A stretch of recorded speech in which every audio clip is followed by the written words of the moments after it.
Hey there, welcome to Poly Academy and congrats on your new Poly Pro plan. Today in Poly 101, we're going to cover the ins and outs of survey creation, including setting up recurring surveys, how to set reminders, and basically how to get the most out of your surveys. So let's dive into the web app and show you how it's done.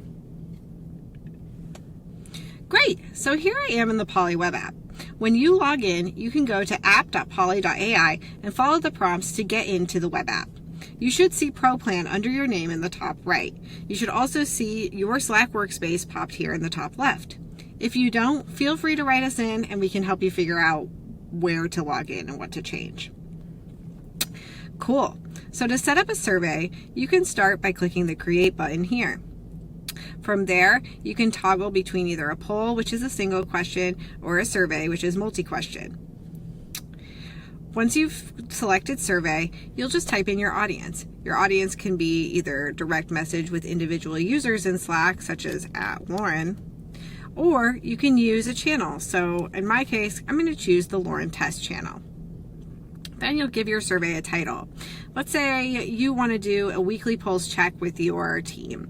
Let's do weekly pulse check. And I want to send this from the customer success team. The alternate alias allows you to put in a team name so that it doesn't look like the survey is just coming from you. It gives it a little bit more of an official spin. From here, give your team a little message so they know what this survey is for. Checking in on how the team is feeling, etc. You can add in whatever you want, whatever you see fit here on the messaging. From there, you're going to choose the type of survey. So are you going to send this one time? Is it a single ad hoc survey where you're just trying to collect info for one specific thing? Or do you want this to be recurring? Since this is a pulse survey, I want it to be recurring, and I'm going to set my frequency to weekly. You have a few options here as well. Maybe you're setting up a stand-up and you want that to go out daily on weekdays. You could do that as well. Or let's say it's a longer form pulse survey that maybe you want to send monthly instead.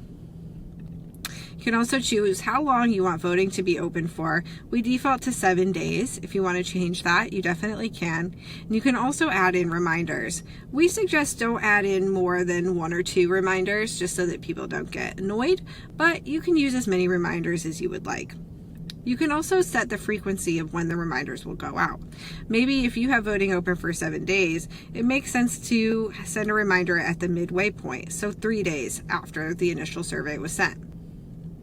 You can also choose to send all of the questions at once or rotate through them on the cadence that you define. This can be useful if you want to check in more regularly and send a single question, but collect a variety of responses for different question types. I'm going to choose all at once for our example though. From there, you can also schedule the survey to go out in advance. Let's say it's a Friday afternoon and you don't have a lot going on. You can choose to schedule it for a time maybe in the following week. So maybe I want the survey to go out Monday morning. I could do that here. For the purposes of our example, I'm going to choose to send now.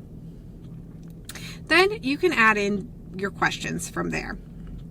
So you have a variety of question types, and my suggestion would be to use a mix of qualitative and quantitative questions so that you can apply numbers to the data, but also supplement it with actual feedback from your team. So let's do a 1 to 5. How are you feeling this week? And then I'm going to enable comments on this question as well. That way, I get the number of how people are feeling, but I also get some color around why they're feeling that way.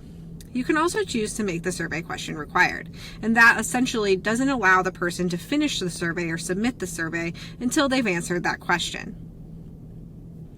So I'm going to click Save here, and then I'm going to add in one other question.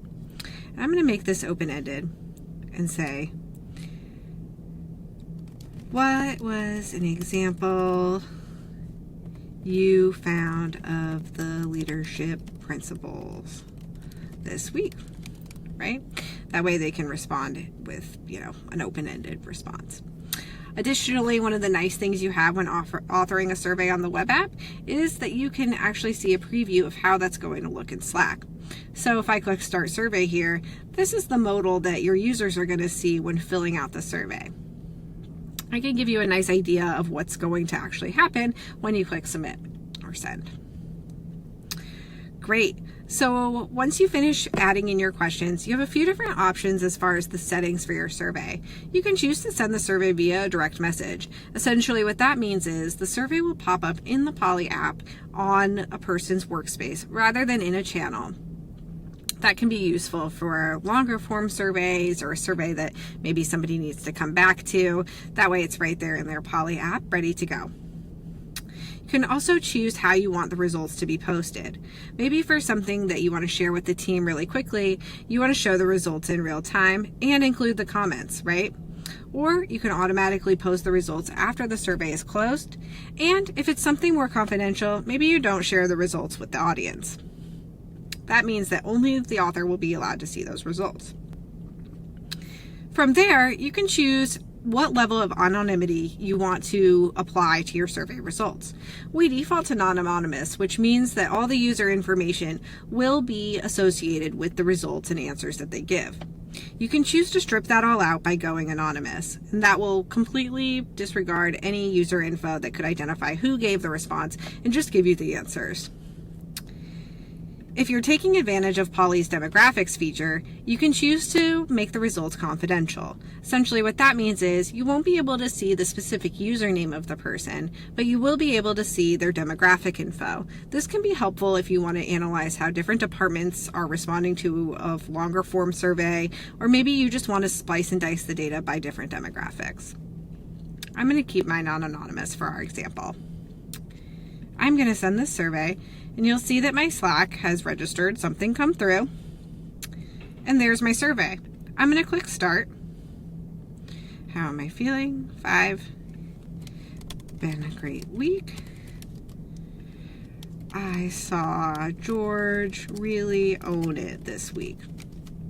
And then I'm going to click submit. Great, and I've got a nice little modal that my survey has been submitted, and then I can click done.